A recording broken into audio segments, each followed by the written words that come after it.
Bharatiya Janata party के कद्दावर नेता नीरज सिंह बबलू छातापुर विधानसभा से आते हैं और 40 के 40 सीटों पर जीत हासिल करने के लिए ताल ठोक रहे हैं। देश में एक साथ दो खूबियां आई हैं, रंगों का त्योहार होली तो दूसरी तरफ लोकसभा का चुनाव। कहते हैं ना, रंगों का त्योहार में दुश्मन भी गले मिल जाते हैं।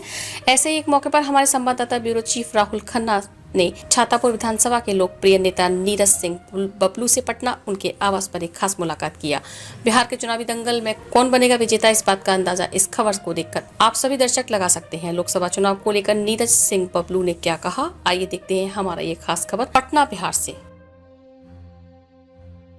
तो चलिए नीरज भैया से हम सबसे पहले होली की शुभकामना की बात करेंगे। भैया, होली का त्योहार एकदम आया हुआ है सबके, क्या कहेंगे अपने बिहार की जनता को?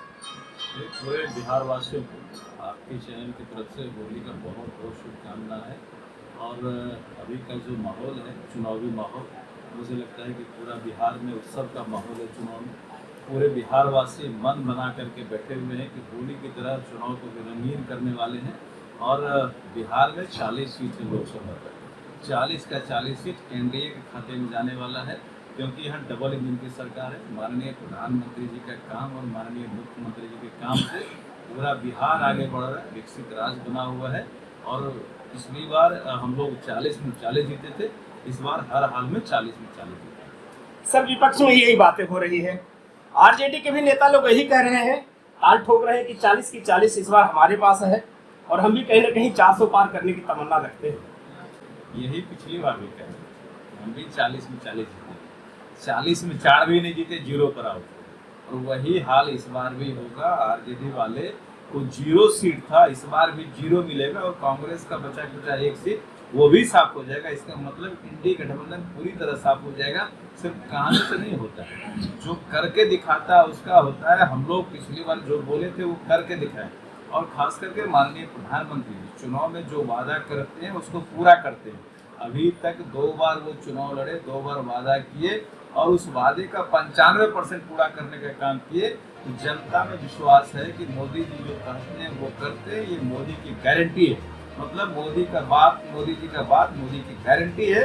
उस पर पूरा देश एक तरफा है और वो आपको देखने को मिला है। जहाँ भी मोदी जी जा रहे हैं, जन सैलाब उमड़ रहा है, लोग मन बना के बैठे हुए हैं कि हर हाल में हम लोग मोदी को। सर, क्या लगता है चिराग पासवान जी जिस तरीके से घर में ही चल रहा है, थोड़ी सी चाचा भतीजे की नाराजगी, क्या उससे एनडीए सरकार को कोई फर्क पड़ सकता है? देखिए, इन चीज़ों से एनडीए सरकार पर कोई फर्क नहीं पड़ने वाला है, क्या है कि सब एनडीए के पार्ट हैं, कहीं कोई जाने वाले भी नहीं है। चिराग पासवान जी का जो सीट था वो सीट उसमें से मिला हुआ है। जहाँ तक पारस जी का सवाल है, तो पारस जी को एनडीए ने सांसद बनाए, केंद्र में मंत्री बनाए, इतना बड़ा सम्मान दिया। इस सम्मान से मुझे लगता है कि छोड़ के कहीं जाएंगे नहीं, साथ में रहेंगे। घरेलू मैटर है, थोड़ा दिन चलता रहेगा, फिर पुनः अपनी सीट। सर, 2-3 पार्टियां और है बिहार में, छोटे अगर मैं छोटा तो नहीं बोलता हूँ, पार्टियों को, भूपेंद्र जी की हो गया, चाहे आप मांझी जी की बात कर लें या फिर इधर सहनी जी की बात कर लें, तो क्या लगता है कि ये लास्ट समय में अपना कुछ रंग दिखाएंगे? पहले से तो कुछ सुनगुन नहीं हो रहा है। देखिए, सब लगे हुए हैं एनडीए में पैचअप करने की, एनडीए के साथ में। और मुझे लगता है कि जो देश का हवा, जो राज्य का हवा है, उसमें एनडीए से बेहतर किन्हीं को कोई दल नहीं दिख रहा है। जिनको लोकसभा पहुंचना है वो सोचते हैं कि हम एनडीए के साथ चलें। मुझे लगता है कि जो भी दल हैं एनडीए के साथ में, एनडीए के साथ में रहेंगे, एडजस्टमेंट करके चलेंगे, यही होना है। सर, अभी जो मंत्रिमंडल का विस्तार हुआ है बड़ा लेट से, क्या कुछ जो जदयू जनता दल यूनाइटेड और जो भारतीय जनता पार्टी के जो मेल मिलाप है उसमें कहीं कोई दिक्कत है क्या?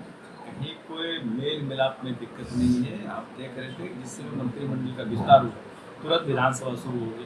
तो विधानसभा चलाना था, पहले विधानसभा हुआ, विधानसभा के बाद सामने लोकसभा आ गया, टिकट बंटवारे का दौर चल रहा है। इसी बीच में इसको भी करना था। भारतीय जनता पार्टी दुनिया की सबसे बड़ी पार्टी है और देश में पूरा चुनाव लड़ रही है, तो ये पूरा देश भर का मामला चल रहा था टिकट बंटवारे का। उसी में बिहार का टिकट बंटवारा और बिहार में मंत्रिमंडल का एक्सेस। लेकिन समय से सब कुछ हो गया, कहीं कोई विवाद नहीं, कहीं कोई दिक्कत नहीं है। और यहाँ डबल इंजन की सरकार बनी है, इसका फायदा बिहार की जनता को मिलेगा। सर, एक सवाल और लास्ट पर हम पूछना चाहें, बिहार में अगर प्रशासनिक तौर पे देखा जाए तो कहीं ना कहीं सिस्टम में कुछ गड़बड़ियां पा रहे हैं। पिछले दिनों के जैसा आपने देखा कि एमएलसी फ्लैट में एक आदमी की हत्या हो जाती है, बड़े आराम से उसको मार दिया जाता है, लाके टांग दिया जाता है और आदमी फरार हो जाता है। क्या कहेंगे सर, ये जो लचर पचर सिस्टम है, हर किसी के मन में एक भय जबकि ये इतना अच्छा इलाका है, यहाँ इतना चाक चौबंद है कि परिंदा भी यहाँ पे पर नहीं मार सकता। उसके बावजूद भी अगर इस तरीके के अगर जैसे कोई बड़ा काम हो रहा है तो सर इसका दोषी कौन? देखिए, कभी कभी इस तरह की गड़बड़ियाँ होती है और मुझे लगता है कि जब जब आरजेडी वाले सरकार में आ जाते हैं तो पूरी तरह माहौल खराब हो जाता है, पूरा जंगल राज हो जाता है। और जब सरकार से बाहर जाते हैं थोड़े दिन उसका असर रहता है, ये उसी का असर है। जंगल राज से बाहर गए निकला है ना, ये थोड़ा बहुत उसका असर है और आने वाले समय में सब खत्म हो जाएगा। और मुझे लगता है कि इलेक्शन के बाद ये जैसे इलेक्शन खत्म होता है और एनडीए सरकार मजबूती से चलेगी तो अपराधियों को चुन चुन करके दफन करने का काम करेगी और बिहार पहला स्टेट होगा कि क्राइम फ्री स्टेट। मतलब कि 2005 वाला समय फिर से लौटने वाला है। निश्चित रूप से लौटने वाला है और एनडीए सरकार मजबूती से काम करेगी और डबल इंजन की सरकार का फायदा लोगों को दिखने लगेगा। और सुशासन जो माननीय मुख्यमंत्री जी कहते थे सुशासन वो पूरी तरह सुशासन स्थापित होगा। और योगी राज की चर्चा जो पूरे देश और दुनिया में है, योगी राज से भी कड़ा राज बनने जा रहा है बिहार, ये तय। सर क्या कहेंगे, बिहार की जनता एक बार है, होली का बहुत अच्छा त्योहार आया हुआ है और ऊपर से लोकसभा की तैयारी हो गई है, बिहार की जनता को क्या कहेंगे? निश्चित रूप से मैंने बताया कि बिहार के तमाम लोगों को, पूरा आम आवाम को होली की शुभकामना, बहुत बहुत शुभकामना है। और लोकसभा